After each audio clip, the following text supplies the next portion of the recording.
So if faith has both positive and negative effects, is there a way of harnessing the good while avoiding the bad? More and more people are saying, I'm not religious, but I am spiritual. And even committed believers are looking for new and more meaningful ways to practice their faith. Rory, how are you? Man, Oliver, how's it going? If you go into the woods today. So I'm going for a walk in Barna Woods with charity founder and social campaigner Rory McKiernan. It's a beautiful sign, one of my favourite signs.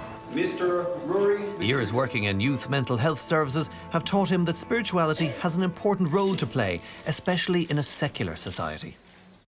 The fact that, you know, moral teachings, for good or bad, by the church over years, do you think the collapse of all of that has had any effect, particularly on the development of young people now, growing up without any of those traditions? I do think something is missing in the realm of what we might call the soul.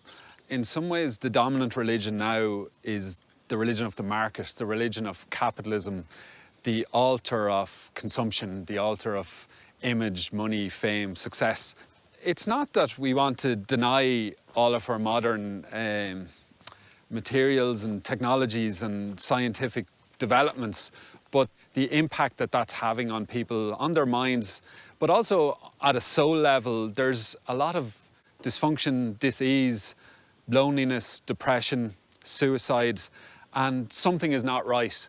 I mean, we know so much about the collapse in mass attendances and so on, but there doesn't seem to be a corresponding fall in baptisms. People are still going through the sacraments. What do you put that down to? I would say that there is a human desire to welcome our babies into the world with the tribe, and for the most part in Ireland we haven't always found the alternatives, but they're starting to emerge.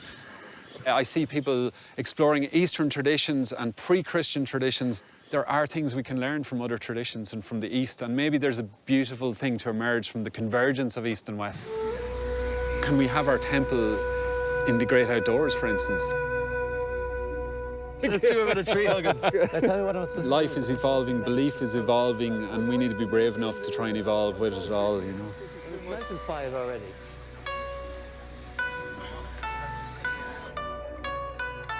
One person whose beliefs have evolved is Rory's mother, Anne Keenahan. Once a regular mass-goer, she now teaches the ancient Chinese spiritual practice of Qigong in Connemara. Hello. How are you? Do I have bow or do I hug? We'll have a little hug. So I've never tried yoga, Pilates, any of that stuff. So this is, you know, I'm a blank canvas for you. Do you creaks and things like that there? Something's loosening out.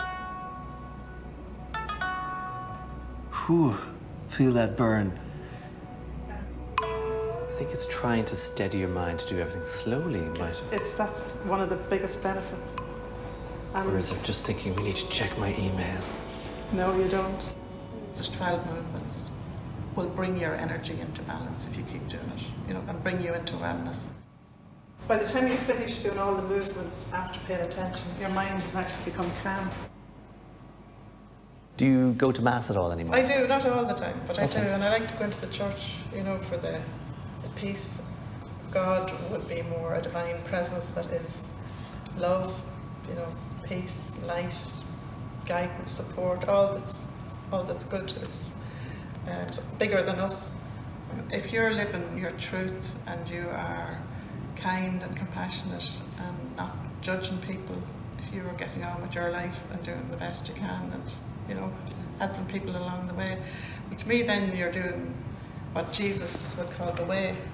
Qigong leads you into Taoist meditation, which is, Tao is the way, and it's the same thing basically. It's the right way of living. I don't think you need all these rules that separate and divide. Is the community element important when we're all doing it together? Yeah. When I had the group in Spiddle, there was one young girl and very busy. She said, "This is my mass, Anne." Yeah.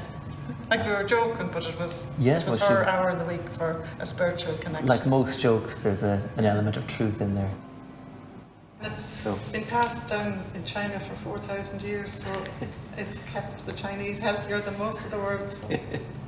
If it's good enough for them in China, it shall surely go down well in Spiddle as well. I suppose the comedy mind in me wants to kind of be automatically cynical and you go, oh my God, it's ridiculous. And it's easy to dismiss it. But then when you meet someone like Anne, who's completely sincere, genuine about it, you've got to open your mind. And when you open your mind, you'll realise there are options there to heal the body and the soul, and the mind, mostly. In the near